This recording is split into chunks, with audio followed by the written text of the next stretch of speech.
કૌભાંડ મામલે હવે શેકાઈ રહ્યા છે રાજકીય રોટલા। આરોપ પ્રત્યારોપની વચ્ચે વીએસ હોસ્પિટલના ક્લિનિકલ ટ્રાયલ કૌભાંડનો રેલો પાટનગર ગાંધીનગર સુધી પહોંચ્યો છે અને કોંગ્રેસના ધારાસભ્ય ઇમરાન ખેડાવાલાએ આ અંગે મુખ્યમંત્રીને પત્ર લખીને દોષિત તબીબો અને ફાર્મા કંપની સામે ફરિયાદ કરવાની માંગ કરી છે।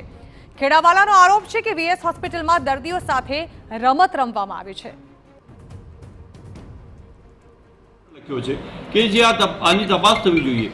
જે ફાર્માસિસ્ટ મોટી કંપનીઓ છે જે દવા બનાવે છે અને જે ડૉક્ટરો એના સાથે સંકળાયેલા છે, બીજી એવી અમદાવાદની અંદર બીજી ઘણી બધી હોય, આખા ગુજરાતના અંદર સરકારી હોસ્પિટલોના અંદર પણ આ પ્રકારનું કોઈને કોઈ જગ્યાએ થતું હોય તો તેની પણ તપાસ થવી જ જોઈએ। અને જે ગરીબ લોકો છે, જે ભરોસો અને વિશ્વાસ સરકારી હોસ્પિટલ પર રાખી રહ્યા છે, તેનો વિશ્વાસ મજબૂત થાય અને જે હોસ્પિટલોના અંદર જે લોકો સેવા લેવા આવે છે તે હંમેશા સેવા લઈને સાજા થઈને જાય તેવી ગુજરાત રાજ્યના મુખ્યમંત્રીશ્રીને પણ મેં અપીલ કરી છે। અને જે કસૂરવાર સામે એફઆઈઆર દાખલ કરો અને એના પર તો ક્લિનિકલ ટ્રાયલ કેસમાં સસ્પેન્ડ કરાયેલા ડોક્ટર દેવાંગ રાણાનો પિતાએ બચાવ કર્યો છે। ડોક્ટર દેવાંગ રાણાના પિતા અશ્વિન રાણા પુત્રની વહારે આવ્યા છે।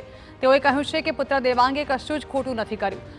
તપાસ કમિટી યોગ્ય તપાસ કરશે। મારા પુત્રએ એક પણ રૂપિયા વધારાના નથી લીધા। ભેદભાવ રાખીને મારા પુત્રને ફસાવવામાં આવ્યો છે। હોસ્પિટલના ફાર્માકોલોજીસ્ટ એક્સપર્ટ ડોક્ટર દેવાંગ રાણા નોકરી કરતા હતા।